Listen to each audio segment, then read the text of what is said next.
अस्सलामुअलैकुम स्टूडेंट्स, कैसे हैं आप सब। उम्मीद करता हूँ कि आप सब खैरियत से होंगे। आज हम शुरू करने जा रहे हैं एक्सरसाइज 1.4, जो कि बेसिकली है मैट्रिसेस की मल्टीप्लिकेशन के बारे में। मैट्रिसेस की मल्टीप्लिकेशन को सीखने से पहले हम ये देखते हैं कि कोई भी दो मैट्रिसेस कब मल्टीप्लाई हो सकती हैं। मैंने यहाँ पर क्या लिखा हुआ है कि two matrices A and B can only be multiplied if columns of first matrix is equal to the rows of second matrix. क्या मतलब इसका कि अगर आप दो मैट्रिसेस को मल्टीप्लाई करना चाह रहे हैं, एक का नाम ए बोल दिया, एक का नाम बी बोल दिया, ये तब ही मल्टीप्लाई हो पाएंगी जब पहली मैट्रिक्स के कॉलम्स और दूसरी मैट्रिक्स के रोज आपस में इक्वल हो। अब नीचे मैंने एक एग्जांपल लिखी, एग्जांपल से समझते हैं। अब हमारे पास एक मैट्रिक्स ए दी हुई है। इस मैट्रिक्स ए में कॉलम्स देखते हैं कितने हैं। एक कॉलम, दो कॉलम। मैट्रिक्स ए के अंदर दो कॉलम है हमारे पास। अब मैट्रिक्स बी में दो क्या होने चाहिए, दो रोज होनी चाहिए, क्योंकि अभी हमने मैट्रिक्स की मल्टीप्लिकेशन की डेफिनेशन पढ़ी कि पहली मैट्रिक्स के कॉलम और दूसरी मैट्रिक्स के रोज इक्वल होने चाहिए। अब दूसरी मैट्रिक्स में कितने रोज हैं, एक रो, दो रो। तो इसका मतलब मैट्रिक्स ए और बी की मल्टीप्लिकेशन पॉसिबल है, मतलब A multiply B is possible. ठीक हो गया। इसको आप एक और तरीके से ये याद कर सकते हैं। अक्सर बच्चे कंफ्यूज हो जाते हैं इसके अंदर के पहली मैट्रिक्स के रोज दूसरी मैट्रिक्स के कॉलम के इक्वल होने चाहिए या पहली के कॉलम दूसरी के रोज के इक्वल होने चाहिए। एक वर्ड है, आप ये इसमें हमारे पास क्या वर्ड बनता है, सी आर वर्ड बनता है। C R, column of first matrix should be equal to the rows of second matrix. ठीक है। सी आर से एक फेमस फुटबॉलर का नाम भी बनता है, आप सब जानते होंगे, बाखूबी जानते होंगे, क्रिस्टियानो रोनाल्डो। अगर आपको क्रिस्टियानो रोनाल्डो याद है तो आपके लिए मैट्रिक्स की मल्टीप्लिकेशन आपका ये जो कंडीशन है ये आप नहीं भूलेंगे। सी आर मतलब पहली मैट्रिक्स के कॉलम और आर मतलब दूसरी मैट्रिक्स के रोज, ये दोनों आपस में क्या होने चाहिए, इक्वल होने चाहिए। ठीक हो गया। अगर ये इक्वल है तो मैट्रिक्स मल्टीप्लाई हो जाएगी। अब हमने कंडीशन तो समझ ली मैट्रिक्स की। अब हम किसी भी दो मैट्रिक्स को मल्टीप्लाई करके देखते हैं। हमारे पास एक मैट्रिक्स ए दी हुई है और एक मैट्रिक्स बी दी हुई है। ये दो मैट्रिक्स को मल्टीप्लाई करना है तो पहले इन दो मैट्रिक्स को इनकी पोजीशन पे लिख लेते हैं। 1 2 3 4, 1 3। अच्छा, एक चीज और देखिएगा, यहां पर जो मैट्रिक्स ए है ये पहले लिखी हुई है, तो इसका मतलब ए के हम कॉलम देखेंगे और बी के रोज देखेंगे, ये आपस में इक्वल होने चाहिए। ठीक हो गया। अब मैट्रिक्स को मल्टीप्लाई किससे करते हैं, हमने इसको उस तरीके से मल्टीप्लाई नहीं करना जिससे हमने एडिशन किया था। एडिशन मतलब सेम कोरस्पॉन्डिंग वैल्यूज को ऐड कर दिया था। मैट्रिक्स की मल्टीप्लिकेशन में बिल्कुल भी ऐसा नहीं होता। अब उस पर हमने क्या करना है, जरा गौर से देखिएगा। हम क्या करते हैं, आपने हमेशा क्या करना है समझने के लिए कि पहली मैट्रिक्स में आपने लेफ्ट टू राइट जाना है और दूसरी मैट्रिक्स में आपने टॉप टू बॉटम आना है। इसको अभी मैं समझाता हूं। आपने क्या करना है, पहली मैट्रिक्स को स्टार्ट कर लें 1 से। ठीक हो गया। 1 को आपने मल्टीप्लाई करना है अगली मैट्रिक्स की पहली एंट्री से। किससे मल्टीप्लाई कर दिया, 1 से। ठीक हो गया। अब आपने 1 से मल्टीप्लाई कर दिया तो इसका मतलब अब एरो हमें क्या कह रहा है कि हमने आगे मूव कर जाना है। हम यहां से 1 से किस में मूव कर गए, 2 पे मूव कर गए। वहां से 1 से किस में मूव करके 3 में मूव कर गए। तो अब आगे क्या होगा, 2 मल्टीप्लाई हो जाएगा 3 से। ठीक हो गया। अब एक चीज और गौर से देखिए, इसको आप इस तरह भी कह सकते हैं कि पहली मैट्रिक्स की जो रो है, जो पहली रो है वो दूसरे मैट्रिक्स की पहले कॉलम से मल्टीप्लाई हो रही है। देखें, ये 1 2 ये पहली रो थी और ये पहले कॉलम से मल्टीप्लाई हो रही है 1 3। ठीक हो गया। अच्छा, अब एक बात का आपने और ध्यान रखना है, जब भी हम एक रो को, अब देखिए इसमें इस केस में ये 1 2 एक रो थी, एक रो को एक कॉलम से मल्टीप्लाई करेंगे तो उनकी वैल्यूज को हमने ऐड करना है। किस तरह, मतलब कि जब मैंने 1 को 1 से मल्टीप्लाई किया और जब 2 को 3 से मल्टीप्लाई किया तो उनके बीच में मैंने क्या लगा दिया, प्लस लगा दी। ठीक हो गया। अब यही एरो वाला काम हमने नीचे उसके लिए रो के लिए करना है। अब यहां से अब दोबारा स्टार्ट 3 से करेंगे और ये यहां से स्टार्ट 1 से होगा। 3 मल्टीप्लाई बाय 1 प्लस, क्योंकि एक ही रो मल्टीप्लाई हो रही है ना एक कॉलम से, तो उनकी वैल्यूज, उनका उनका जो प्रोडक्ट है वो सम होगा। 4 मल्टीप्लाई बाय 3। तो ये आंसर हमारे पास आ गया इसका 1 + 1 और ये 2 + 3 6, 6 + 2 8, 3 मल्टीप्लाई 1 + 12। ये क्या आ गया, ये हमारे पास इसका रिजल्ट आ गया। अब हम एक दो एग्जाम्पल्स और देख लेते हैं ताकि आपको इसकी समझ आ जाए, क्योंकि इसके मैट्रिक्स के मल्टीप्लिकेशन में अक्सर बच्चे कंफ्यूज हो जाते हैं। एक मैट्रिक्स हम सी ले लेते हैं, इसको हम वैल्यू दे देते हैं 1 3 7 8। एक मैट्रिक्स डी ले ली, इसको हम दे देते हैं 1 4 9 8। अब हमने इनका प्रोडक्ट मालूम करना है। पहले तो ये देखें क्या इनका प्रोडक्ट पॉसिबल है। तो प्रोडक्ट पॉसिबल के लिए हमें क्या चेक करना है कि पहली मैट्रिक्स में कितनी रो कॉलम्स हैं। पहले मैट्रिक्स में हमारे पास 2 कॉलम है, और सेकंड मैट्रिक्स में क्या देखना है, हमने रोज देखनी है। सेकंड मैट्रिक्स में कितनी रोज है, उसमें भी 2 ही रोज हैं। तो इसका मतलब ये सी और डी आपस में मल्टीप्लाई हो सकते हैं। अब मल्टीप्लाई का कानून सिंपल है।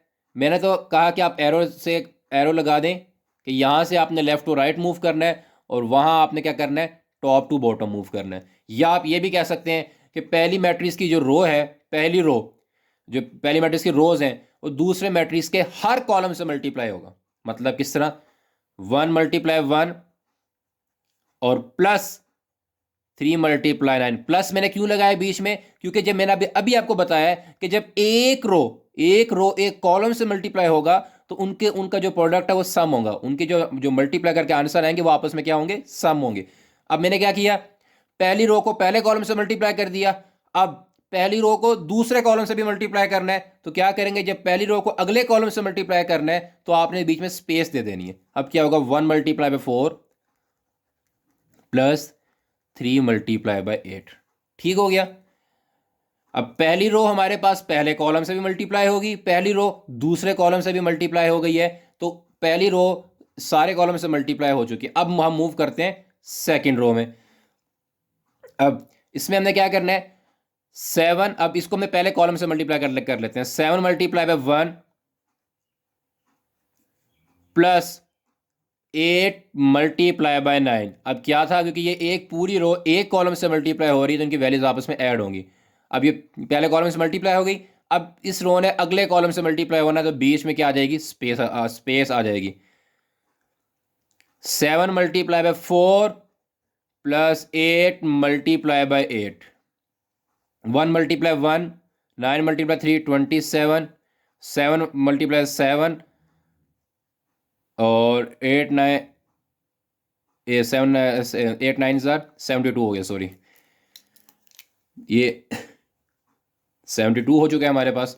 उसके बाद 1 × 4 4, 3 × 8 24, 7 × 4 28 और 8 × 8 64। अब इनको हम अगर ऐड कर लें तो हमारा रिजल्ट आ जाएगा 26 79 28 और 64 प्लस 28 कितना हो गया हमारे पास, ये हमारे पास हो चुका है 92। तो ये हमारे पास रिजल्ट आ चुके हैं। एक दफ़ा फिर दोबारा समझ लेते हैं मैट्रिक्स को मल्टीप्लिकेशन में। आपने बिल्कुल भी परेशान नहीं होना, इंतहाई आसान है। बस एक दफ़ा आपने इसका पैटर्न समझ लेंगे तो आपके लिए कोई मसला नहीं होगा। दोबारा समझ लेते हैं। मैट्रिक्स की मल्टीप्लिकेशन किससे करना है आपने, कि अगर पहली मैट्रिक्स की पहले तो आपने चेक करना है कि पहली मैट्रिक्स के कॉलम और दूसरी मैट्रिक्स के रोज आपस में इक्वल होने चाहिए। अगर पहली मैट्रिक्स के कॉलम और दूसरी मैट्रिक्स के रोज आपस में इक्वल होंगे तो वो तब ही मल्टीप्लाई हो पाएगा, अदरवाइज वो मल्टीप्लाई नहीं हो पाएगा। अब इस केस में अगर मैं फर्स्ट एग्जांपल में देख लूं, पहली मैट्रिक्स में हमारे पास 2 कॉलम से और दूसरी मैट्रिक्स में हमारे पास 2 रोज थे, तो इसका मतलब पहली मैट्रिक्स के कॉलम और दूसरी मैट्रिक्स के रोज आपस में इक्वल हैं, तो इसका मतलब ये मल्टीप्लाई हो सकते हैं। अब मल्टीप्लाई का तरीका क्या है, मल्टीप्लाई के मैंने आपको 2 तरीके बता दिए। एक तरीका तो ये है कि आप एरोज लगा दें। एरोज का मतलब क्या है कि यहाँ से आपने लेफ्ट से स्टार्ट करना है पहली मैट्रिक्स में और राइट की तरफ जाना है, और सेकेंड मैट्रिक्स में आपने टॉप से स्टार्ट करना है और बॉटम की तरफ जाना है। किस तरह, अब मैंने 1 × 1 कर दिया, ठीक हो गया। अब मैंने 1 को 1 मल्टीप्लाई कर दिया, तो इसका मतलब मैंने अब अगले वर्ड पे शिफ्ट हो जाना है, और वहां से भी मैंने नीचे शिफ्ट हो जाएंगे हम, तो 2 × 3 कर दिया। और इनके बीच में प्लस क्यों लगाया, क्योंकि एक रो है, एक ही कॉलम से मल्टीप्लाई हो रही है, तो उनके रिजल्ट क्या होंगे, आपस में ऐड होंगे। ठीक हो गया। अब इसी तरह पहली रो तो मल्टीप्लाई हो गई है, अब हम चलते हैं सेकंड रो पे। सेकंड रो में क्या है, 3 को मल्टीप्लाई कर दिया आपने, स्टार्ट तो वहीं से लेंगे ना, लेफ्ट से। 3 मल्टीप्लाई हो गया 1 से, प्लस फिर 4 × 3। इनका रिजल्ट सम कर लेंगे, हमारे पास क्या आ जाएगा, आंसर आ जाएगा। दूसरा तरीका मैंने क्या बात बताया जिस तरह आपको आसान लगता है आप उस तरीके से अपने दिमाग में इसको बिठा लें। दूसरा पैटर्न क्या है कि हर रो को हर कॉलम से मल्टीप्लाई करना है आपने। अब ये पहली रो है तो इसको सारे कॉलम से मल्टीप्लाई करूंगा मैं। 1 × 1 प्लस 2 × 3। इस केस में कॉलम एक था तो ये एक रो एक ही कॉलम से मल्टीप्लाई हो गई है। अब सेकंड रो पे शिफ्ट हो जाएंगे। 3 × 1 प्लस 4 × 3 इनको किया तो ये हमारे पास क्या आ गया, आंसर आ गया। इसी तरह सेकंड हमने मैट्रिक्स को भी इस तरीके से मल्टीप्लाई किया, बस इसमें क्या हो गया, तो इसमें एक रो ज़्यादा हो गई थी, सॉरी रो कह रहा हूँ, एक सेकंड मैट्रिक्स में कॉलम एक ज़्यादा था तो इसलिए इसमें जो रोज़ हैं वो दो कॉलम से मल्टीप्लाई हुई है। पहले 1 × 1 फिर 3 × 9, इनका रिजल्ट आपस में ऐड हो गया। मैंने आपको अभी वजह बताई, क्योंकि जब एक रो एक कॉलम से मल्टीप्लाई होगी तो उनका रिजल्ट आपस में ऐड होगा। इसी तरह अब इस रो को अगले कॉलम से मल्टीप्लाई करेंगे तो बीच में स्पेस दे देंगे। 1 × 4 3 × 8। फिर इसी तरह दोबारा सेकंड रो में चले जाएंगे। 7 × 1 प्लस 8 × 9, 7 × 4 प्लस 8 × 8। ये हमने सॉल्व किया तो ये हमारे पास क्या आ गया, रिजल्ट आ गया। इंतहाई आसान है मैट्रिक्स की मल्टीप्लिकेशन। बस आपने शुरू में इसका पैटर्न समझ लेना कि किस तरीके से मल्टीप्लाई करना है, तो आपके लिए मल्टीप्लाई करना बहुत आसान हो जाएगा। और ये मल्टीप्लिकेशन आपको आना ज़रूरी है, क्योंकि हमारी 1.4, 5 और 6 तीनों मैट्रिक्स में एक्सरसाइज में इसका मल्टीप्लिकेशन का बहुत बहुत ज़्यादा इस्तेमाल हो रहा है। अच्छा, क्वेश्चन नंबर 1 हम देख लेते हैं। वो हम बुक पे ही कर लेते हैं, क्योंकि वो ऐसा क्वेश्चन नहीं है कि उसको हम कॉपी पे करें। क्वेश्चन नंबर कह रहा है which of the following product of matrices is comfortable for multiplication. क्या मतलब कि इनमें से मैट्रिसेस का कौन कौन सा प्रोडक्ट है जो मल्टीप्लिकेशन के लिए कंफर्टेबल है, मतलब जो मल्टीप्लाई हो सकते हैं। कौन कौन सा प्रोडक्ट ऐसा है जो आपस में मल्टीप्लाई हो सकते हैं। हम स्टार्ट करते हैं क्वेश्चन नंबर 1 से। अभी आपने क्या वर्ड याद रखना है, CR मतलब Cristiano Ronaldo, C for column, R for rows. पहली मैट्रिक्स के कॉलम, दूसरी मैट्रिक्स के रोज। आपने बस ये वर्ड याद रखना है तो आपके लिए मसला कोई इशू नहीं रहेगा। पहली मैट्रिक्स में कितने कॉलम्स हैं, 1 2 कॉलम। दूसरी मैट्रिक्स में कितनी रोज हैं, 1 2 रोज। तो इसका मतलब ये आपस में मल्टीप्लाई हो सकते हैं। सेकंड में क्वेश्चन में मूव करें। पहले मैट्रिक्स में कितने कॉलम्स हैं, 1 2। दूसरे मैट्रिक्स में कितनी रोज हैं, 1 2। कॉलम और रोज आपस में इक्वल है तो मल्टीप्लाई हो सकते हैं। थर्ड में मूव करें। पहली मैट्रिक्स में कितने कॉलम्स हैं, 1 कॉलम है। दूसरी मैट्रिक्स में कितनी रोज हैं, 2 रोज हैं। तो भाई साहब यहां पर कॉलम और रोज आपस में इक्वल नहीं है तो ये मल्टीप्लाई नहीं हो सकता, ये पॉसिबल नहीं है भाई। 4 में मूव करें। पहली मैट्रिक्स में कितने कॉलम है, 1 कॉलम, दूसरा कॉलम। सेकंड मैट्रिक्स में कितने रोज हैं, 1 रो 2 रो। तो इसका मतलब ये भी आपस में मल्टीप्लाई हो सकता है। क्वेश्चन नंबर 5, कितने कॉलम है, 1 2 3। कितनी रोज हैं, 1 2 3। तो ये भी मल्टीप्लाई हो सकते हैं। ठीक हो गया। अच्छा, क्वेश्चन नंबर 2 में मैं 2 मैट्रिसेस दे दी गई। अब इन्होंने कहा है कि आपने ए बी मालूम करना है और बी ए मालूम करना है अगर पॉसिबल है, इफ पॉसिबल। अच्छा, तो पहले हम ए बी मालूम कर लेते हैं। ए बी मालूम करने के लिए हमने क्या करना है, हमने पहले इन पहली मैट्रिक्स के कॉलम और दूसरी मैट्रिक्स के रोज चेक करने हैं। पहली मैट्रिक्स में कितने कॉलम नजर आ रहे हैं आपको, पहली मैट्रिक्स में हमारे पास 2 कॉलम्स हैं, 1 कॉलम और ये दूसरा कॉलम। सेकंड मैट्रिक्स में कितनी रोज हैं, 1 रो और 2 रो। इसका मतलब पहली मैट्रिक्स के कॉलम और दूसरी मैट्रिक्स के रोज आपस में इक्वल हैं, तो इसका मतलब ये मल्टीप्लाई हो सकता है।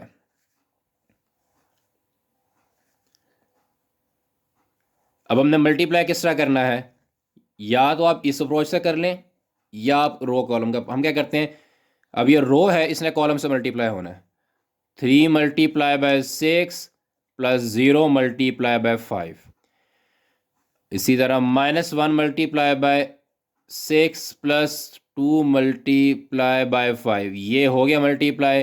That 3 × 6 18 plus 0 -6 plus 10। तो ये हमारे पास आंसर क्या आ गया है, 18 आ गया है, और ये क्या आ गया, 4। ये हमारा आंसर आ गया पहले। ठीक हो गया, इंतहाई आसान क्वेश्चन है।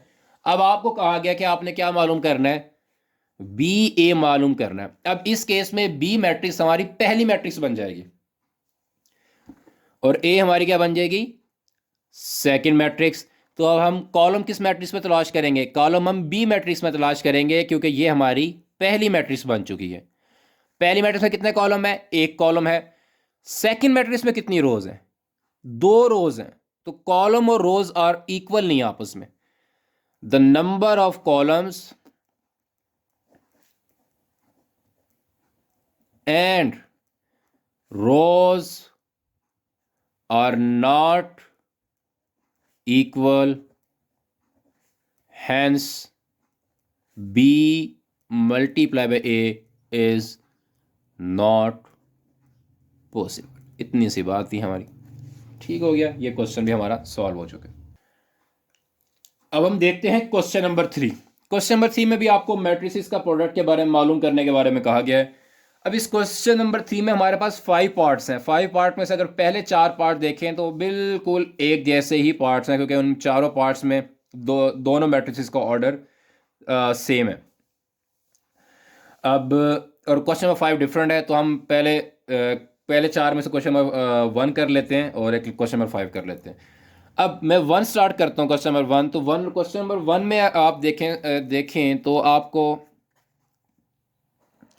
अब 1 में हमें दो मैट्रिसेस दे दी गई हैं, एक 1 2 और दूसरी क्या दे दी गई है 4 0। अब हमने क्या मालूम करना है, इसका प्रोडक्ट मालूम करना है।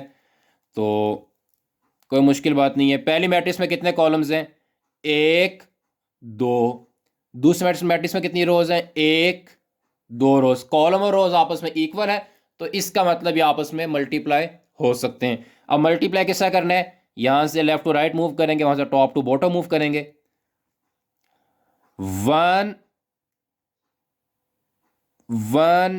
मल्टीप्लाई बाय 4 और प्लस क्या हो जाएगा 2 मल्टीप्लाई बाय 0। तो हमारी मैट्रिक्स क्या आ गई, पहली हमारी इसका आंसर आ चुका है 1 मल्टीप्लाई 4 4 4 प्लस 0। तो इसका रिजल्ट क्या आ गया 4 आ गया, ठीक हो गया। अब क्वेश्चन नंबर 5 देख लेते हैं, पार्ट 5। 1 -3 6 2 0 -1 4 0 5 -4। पहली मैट्रिक्स में कितने कॉलम्स हैं, दो कॉलम्स नजर आ रहे हैं हमें यहां पर। दूसरी मैट्रिक्स में कितनी रोज हैं, उसमें भी दो रोज हैं। तो अब इनको हम करते हैं मल्टीप्लाई। अब किस तरह मल्टीप्लाई करेंगे, पहली रो को पहले कॉलम से 1 multiply by 4 plus 2 multiply by 0। Plus क्यों लगाया कि पहली रो पहले कॉलम से मल्टीप्लाई हुई है तो उसमें बीच प्लस लगा दिए। 1 अब पहली रो को अगले कॉलम से 1 multiply by 5 plus 2 multiply by -4, ठीक हो गया। अब सेकेंड रो को स्टार्ट करते हैं। सेकेंड रो को पहले कॉलम से -3 multiply by 4 plus 0 multiply by 0। अब सेकेंड रो को सेकेंड कॉलम से -3 multiply by 4 plus 0 multiply by -4। Third row को फर्स्ट कॉलम से और थर्ड रो को ही सेकेंड कॉलम से, और यहां पर हम इसको क्लोज कर देते हैं स्क्वायर ब्रैकेट से। अब इनका रिजल्ट मैं डायरेक्ट लिख रहा हूं क्योंकि जगह नहीं है हमारे पास नीचे। यहां पर 1 multiply 4 4 2 multiply by 0 0 4 plus 0 1 multiply 5 5 2 multiply -4 -8 plus 5 क्या हो गया -3 -3 multiply 4 -12 plus 0 -12 -3 multiply 5 -15 plus 0 -15 6 multiply 4 24 -1 multiply by 0 0 6 multiply by 5 30 और प्लस -1 मल्टीप्लाई -4 ये +4 बन जाएगा। तो ये क्या बन जाएगा 34। ये आपके पास इस रिजल्ट आ गया हमारे पास, ठीक हो गया। इंतहाई आसान क्वेश्चंस है, इसमें कोई मुश्किल चीज नहीं है जो आपको समझना है। देखते हैं क्वेश्चन नंबर 4। क्वेश्चन नंबर 4 में भी हमें इस तरह ही मैट्रिसेस की मल्टीप्लिकेशन दी हुई है। तो इसमें हम एक पार्ट बी देख लेते हैं। मल्टीप्लाई करने का कानून तो आपको पता ही है। क्या रूल है मल्टीप्लाई करने का रूल? पहली मैट्रिक्स के कॉलम्स और दूसरी मैट्रिक्स के रोज इक्वल होने चाहिए। पहली मैट्रिक्स में कितने कॉलम्स हैं? हमें नजर आ रहा है कि भाई पहली मैट्रिक्स में 3 कॉलम्स हैं और दूसरी मैट्रिक्स में कितनी रोज हैं? वो भी 3 रोज हैं। तो इसका मतलब मल्टीप्लाई हो सकता है। अब हम क्या करते हैं, पहली रो को पहले कॉलम से मल्टीप्लाई कर देते हैं। 1 multiply by 1 plus 2 multiply by 3 और 3 मल्टीप्लाई बाय -1। यहां पर हमारे बीच में लगेगा प्लस, मैंने यहां पर मल्टीप्लाई लगा दिया। पहली एंट्री को पहले से, दूसरी पहली रो की पहली एंट्री को पहले से, दूसरी रो की दूसरी एंट्री को दूसरे से और थर्ड को थर्ड से। अच्छा, अब बीच में स्पेस दे देंगे, क्यों? क्योंकि अब ये नेक्स्ट कॉलम से मल्टीप्लाई होने जा रही है। 1 multiply by 2 plus 2 multiply by 4 plus 3 multiply by 1। ठीक हो गया। अब इसी तरह नीचे वालों को मल्टीप्लाई कर लेते हैं। 4 multiply by 1 plus 5 multiply by 3 plus 6 multiply by -1। इसी तरह 4 multiply by 2 plus 5 multiply by 4 plus 6 multiply by 1। अच्छा, 1 मल्टीप्लाई 1 1 1 प्लस 6 और ये -3। 2 plus 8 plus 3 4 plus 15 -6 8 plus 20 plus 6। इनको अगर हम ऐड करें तो हमारे पास रिजल्ट आ जाते हैं। 1 plus 6 7 7 minus 3 4 2 plus 8 10 10 plus 3 13 4 plus 15 19 minus 16 13 8 plus 20 28 plus 6 34। ये हमारे पास रिजल्ट आ गया। ठीक हो गया। क्वेश्चन नंबर डी देख लेते हैं। वो भी आसान सा क्वेश्चन है लेकिन उसमें फ्रैक्शन आ रही है तो बच्चे थोड़े से बाज़ दफ़ा उससे कंफ्यूज हो जाते हैं। डी में दिया हुआ हमें 8 5 6 4 और सेकंड मैट्रिक्स हमें दी हुई है 2 -5/2 -4 और 4। पहला क्या चेक करेंगे, कॉलम और रो। पहले मैट्रिक्स में 2 कॉलम, दूसरे मैट्रिक्स में भी 2 रोज हैं, तो इसका मतलब ये मल्टीप्लाई हो सकता है। 8 मल्टीप्लाई बाय 2 और 5 मल्टीप्लाई बाय -4। ठीक हो गया। अब इस रो को अगले कॉलम से मल्टीप्लाई करते हैं। 8 मल्टीप्लाई -5/2 प्लस 5 मल्टीप्लाई बाय 4। ठीक हो गया। और इस तरह ही 6 multiply by 2 plus 4 multiply by -4। इसी तरह 6 multiply bye -5/2 plus 4 multiply by 4। 8 multiply 2 16 5 multiply -4 -20 8। अच्छा, 8 मल्टीप्लाई -5/2, 2 डिनोमिनेटर में 8 ऊपर है तो 2 और 8 कट जाएंगे, ये 4 बचेगा। 4 मल्टीप्लाई -5 -20 5 मल्टीप्लाई 4 +20 6 मल्टीप्लाई 2 12 और 4 मल्टीप्लाई -4 ये -16 2 और 3 कट गया। -15 प्लस 16 ये -4 हो गया, ये 0 हो गया, ये -4 हो गया और ये 1। ये हमारा आंसर आ गया। इंतहाई आसान क्वेश्चन, इसमें कोई चीज़ भी मुश्किल नहीं है। क्वेश्चन नंबर 4 में बाकी क्वेश्चन आसान है, वो इस पैटर्न के क्वेश्चन हम पहले भी कर चुके हैं इसी ऑर्डर के, तो ये आप खुद ट्राई कीजिएगा। अगर ना समझ आए, किसी क्वेश्चन में मसला हो तो नीचे ज़रूर आपने कमेंट बॉक्स में आपने ज़रूर बताना क्या। अच्छा, अब हम क्वेश्चन नंबर 5 में देखते हैं। क्वेश्चन नंबर 5 में हमें 3 मैट्रिसेस दे दी गई हैं और उनके लिए कुछ हमने ऑपरेशन परफॉर्म कर। क्वेश्चन नंबर 5 अगर हम देखें तो क्वेश्चन नंबर 5 में हमें 3 मैट्रिसेस दे दी गई हैं और हमें कहा गया कि वेरीफाई करें वेदर, मतलब कि अगर ये है कि नहीं, पॉसिबल है कि नहीं है, कि नीचे में ऑपरेशंस दिए गए वो हमने परफॉर्म करना है और हमने वेरीफाई करना है कि क्या ये इन ऑपरेशन में लेफ्ट हैंड साइड और राइट हैंड साइड आपस में इक्वल है कि नहीं है। हम पहले लेफ्ट हैंड साइड सॉल्व कर लेते हैं। ए मल्टीप्लाई बाय बी, इंतहाई आसान क्वेश्चन है, कोई मुश्किल नहीं, सिंपल मल्टीप्लिकेशन करनी है और आपसे क्वेश्चन आराम से सॉल्व हो जाएगा। अब ब्रैकेट में क्या दिया हुआ है, बी और सी दिया हुआ है, बी मल्टीप्लाई सी। तो पहले हम बी और सी को आपस में मल्टीप्लाई करेंगे, ठीक हो गया। तो जो आप काम कर रहे हैं आपने लेफ्ट हैंड साइड पे भी वो ही लिखना है कि हम बी और सी को आपस में मल्टीप्लाई कर रहे हैं। अच्छा, अब बी मैट्रिक्स हमारे पास क्या है, 1 -3 2 -5, और सी मैट्रिक्स हमारे पास क्या है, 2 1 और 1 3। पहले तो हम चेक कर लेंगे इनके कॉलम और रो। पहली मैट्रिक्स में 2 कॉलम है, दूसरी मैट्रिक्स में 2 रोज है, तो इनका मतलब इनके कॉलम्स और रोज आपस में इक्वल हैं, तो ये मल्टीप्लाई हो सकते हैं। अब मल्टीप्लाई का तरीके से तो आप बाखूबी आगाह हैं।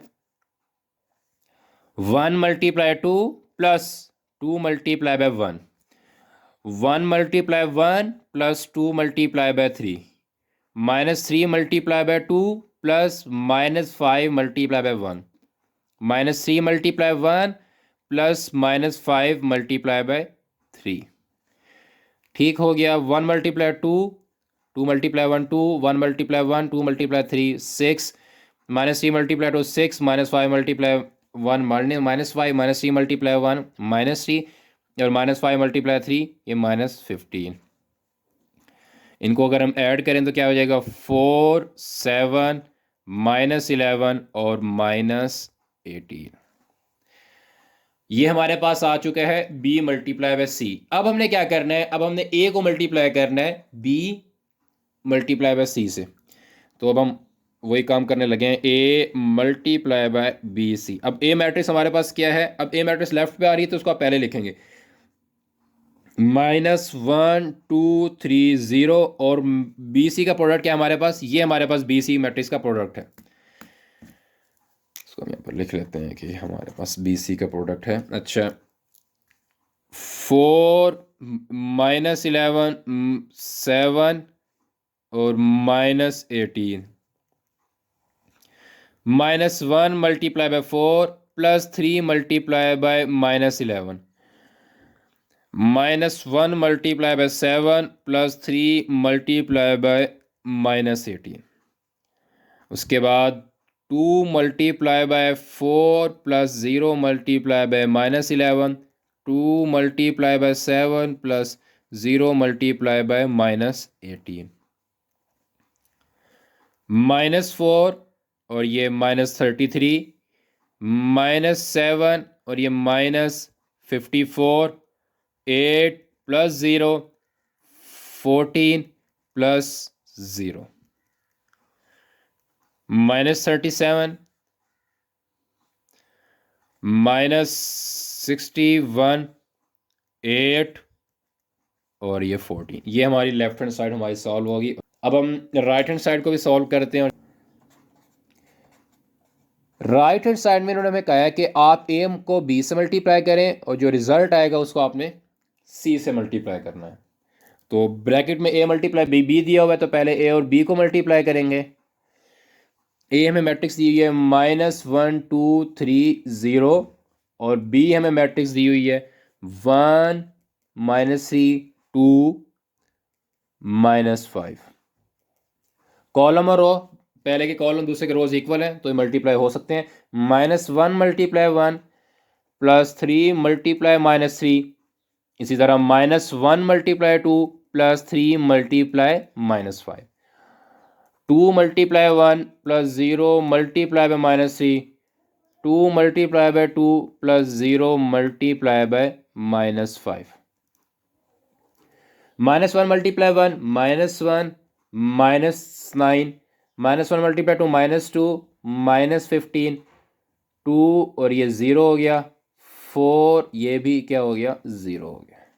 तो इनका अगर हम ऐड करेंगे तो हमें रिजल्ट आ जाएगा, ये -10 हो गया, ये -17 हो गया, ये 2 हो गया, और ये क्या हो गया, 4 हो गया। ये हमारे पास क्या आ चुका है, a मल्टीप्लाई बाय बी आ चुका है।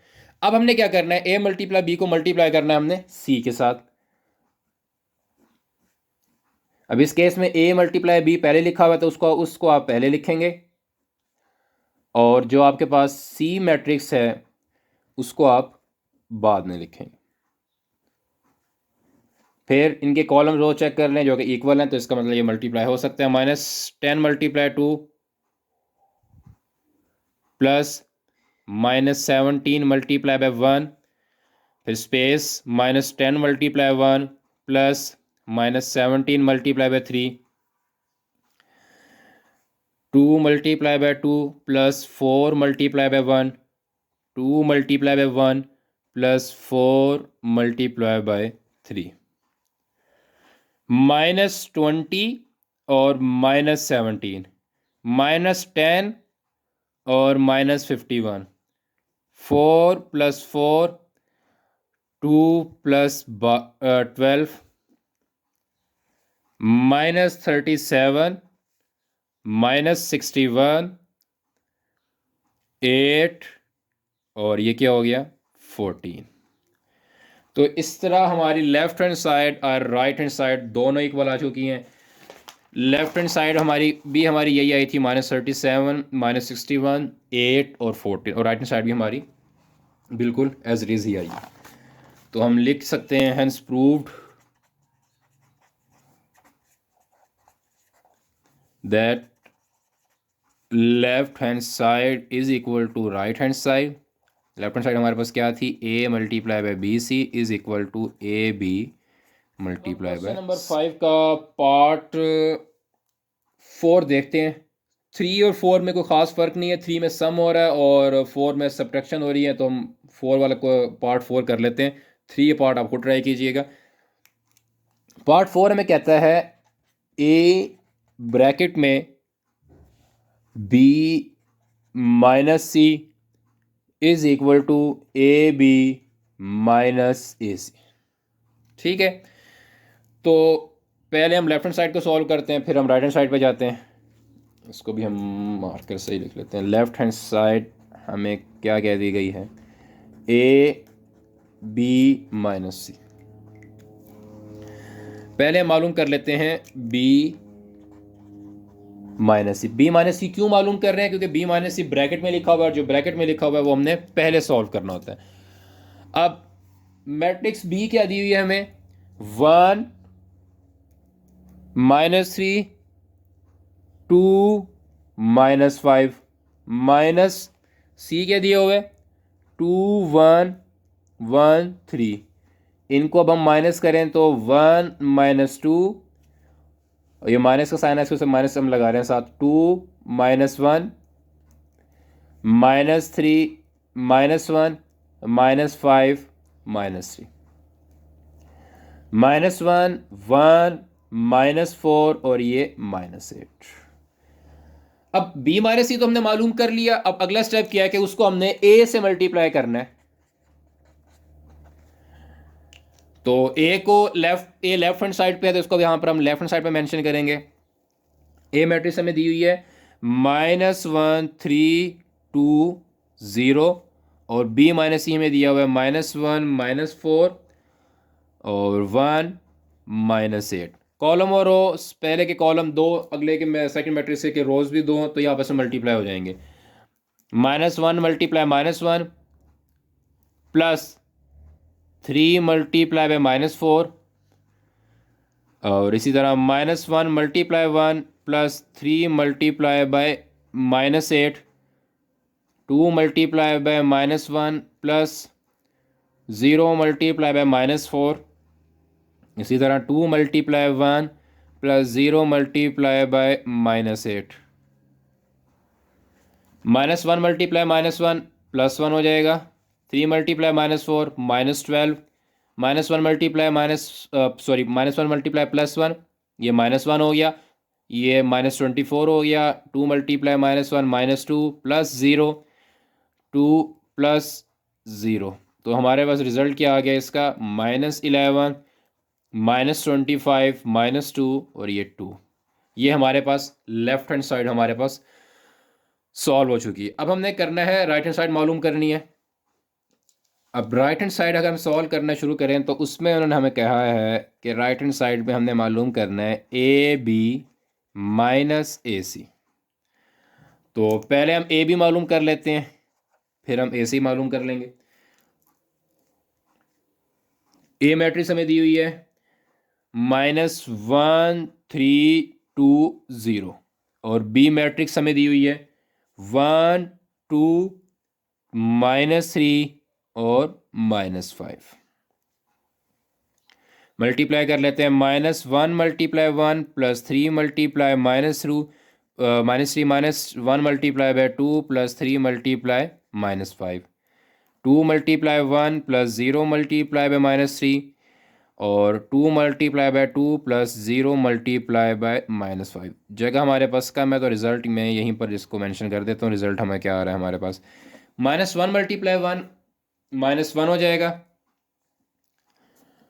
-1 हो गया, 3 × -3 ये क्या हो गया -9, -1 × 2 -2, 3 × -5 -15 और 2 × 1 2 +0 4 +0।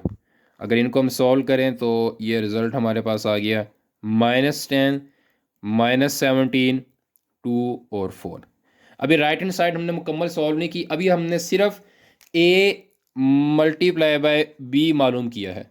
अब हम क्या करेंगे, ए मल्टीप्लाई सी मालूम करेंगे, फिर इन दो के रिजल्ट को हम क्या कर देंगे, माइनस कर देंगे। अब ए मल्टीप्लाई बाय सी मालूम करते हैं। ए मल्टीप्लाई में सी में जो ए मैट्रिक्स हमें दे दी गई है -1 3 2 और 0 और सी मैट्रिक्स हमें क्या दे दी गई है 2 1 1 3। पहली मैट्रिक्स में 2 कॉलम, सेकेंड मैट्रिक्स में 2 रोज, तो मल्टीप्लाई हो सकते हैं। -1 multiply by 2 +3 multiply by 1 -1 multiply 1 +2 multiply by 3 2 multiply by 1 +0 multiply by 1 2 multiply by 1 +0 multiply by 3 -1 multiply by 2 -2 +3 -1 +6 2 +0 2 +0, ये हो गया 1 5 2 और ये 2। ठीक हो गया, 2 × 2। अच्छा यहाँ पर हमने गलती कर दी, यहाँ पर ये 2 × 2 होगा, मैं जिस मुझसे 2 × 4 2 × 2 तो ये 4 हो जाएगा और ये रिज़ल्ट क्या आएगा, यहाँ पर 4 आएगा। ठीक, अच्छा अब हमारे पास ए बी भी आ गया और ए सी भी आ चुका है। अब हमने क्या करना है, इन दोनों को हमने माइनस करना है। हम देख लेते हैं ए बी हमारे पास क्या आया था। अब हमने मालूम करना है ए बी माइनस ए सी।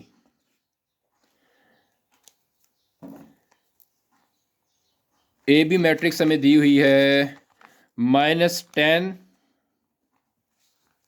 -17 2 4 और ए सी मैट्रिक्स हमें दे दी गई है 1 4 5 2 -10 -1 -17 -5 2 -4 और 4 -2।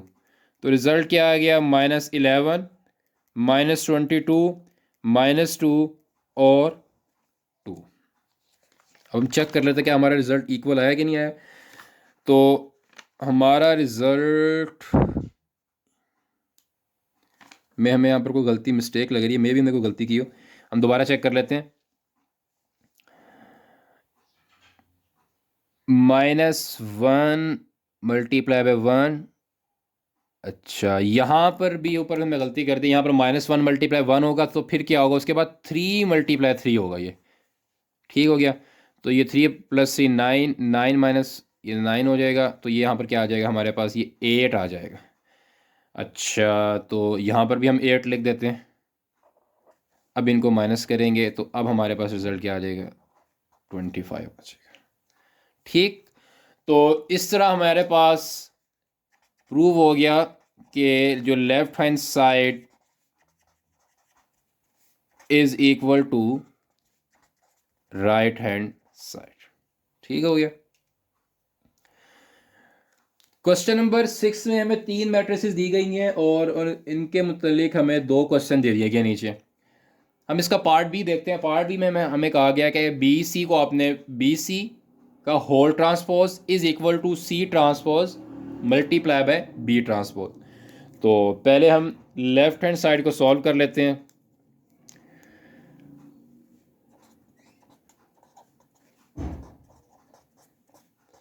अब इस क्वेश्चन में भी लेफ्ट हैंड साइड और राइट हैंड साइड हमने इक्वल प्रूव करनी है। तो अब लेफ्ट हैंड साइड पर हमें दिया हुआ है बी सी का होल ट्रांसपोज।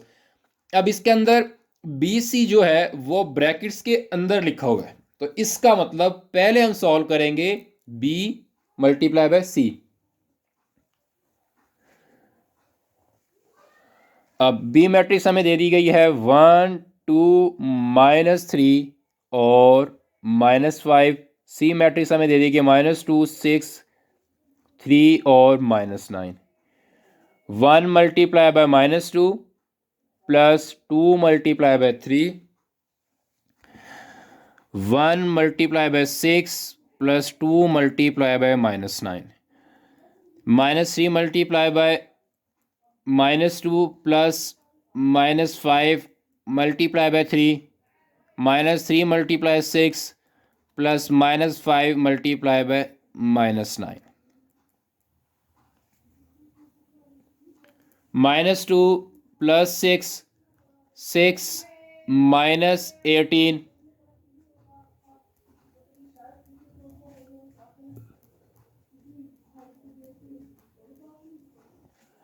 तो इसका रिज़ल्ट हम इधर ही लिख लेते हैं। इसका रिज़ल्ट हमारे पास आ गया है 4 -12 -9 और ये हमारे पास बन जाएगा 27। ठीक। अब हमने b मल्टीप्लाई सी मालूम कर ली है। अब उसके बाद हमें कहा गया कि आपने इसका ट्रांसपोज मालूम करना है। तो बी सी का ट्रांसपोज क्या बन जाएगा? बी सी का ट्रांसपोज रोज कॉलम में और कॉलम रोज में, तो यहां आ जाएगा ये हमारे पास लेफ्ट हैंड साइड हमारे पास सॉल्व हो चुकी है। अब हम मूव करते हैं राइट हैंड साइड की तरफ। राइट हैंड साइड में हमें कहा गया कि सी ट्रांसपोज और आपने बी ट्रांसपोज मालूम करना है। तो फिलहाल ना हमारे पास सी ट्रांसपोज मौजूद है और ना हमारे पास बी ट्रांसपोज मौजूद है। तो पहले हम क्या करेंगे? सी ट्रांसपोज मालूम करेंगे, फिर बी ट्रांसपोज मालूम कर लेंगे, फिर इनको हम मल्टीप्लाई कर लेंगे। सी ट्रांसपोज क्या होगा? पहले एक दफ़ा इसको बगैर ट्रांसपोज लिए लिख लेते हैं। सी ट्रांसपोज हमारे पास क्या हो गया है? -2 6 3 और -9। इस तरह बी ट्रांसपोज जगह कम है इसलिए हम इस क्वेश्चन के जरिए कर रहा हूँ सॉल्व। बी ट्रांसपोज में पहले हम बी ट्रांसपोज को ऐसे लिख लेते हैं 1 2 -3 -5। तो 1 2 -3 5 ये हमारे पास क्या हो गया? बी ट्रांसपोज आ गया। अब हमने क्या करना है? अब हमने इन दोनों मैट्रिसेस को आपस में मल्टीप्लाई करना है। C transpose multiply by B transpose. -2 3 6 -9 multiply by 1 2 -3 और -5। -2 multiply 1 plus 3 multiply by 2 -2 multiply -3 plus 3 multiply by -5। 6 multiply 1 plus -9 multiply by 2 6 multiply by -3 plus -9 multiply by -5। तो रिज़ल्ट हमारे पास क्या आ गया? -2 प्लस 6 -2 मल्टीप्लाई -3 ये +6 बन जाएगा, +6 और ये क्या हो गया? -15। 6 -18 और ये क्या हो गया? +45। अब इनका आंसर हम यहीं लिख लेते हैं क्योंकि रिज़ल्ट क्या आ गया हमारे पास? इसका आंसर 4 -9 -12 और 27। अब आप ज़रा देखें तो लेफ़्ट हैंड साइड और राइट हैंड साइड दोनों इक्वल आ चुकी हैं। ठीक है, तो हम लिख सकते हैं hence proved left hand side is equal to right hand side. ठीक हो गया। तो इस तरह एक्सरसाइज 1.4 भी अपने इख्तिताम पे पहुंचती है। किसी बच्चे का कोई मसला हो तो, कोई क्वेश्चन समझ ना आए हो तो नीचे कमेंट बॉक्स में ज़रूर बताइएगा। ठीक, तब तक के लिए अल्लाह हाफिज़।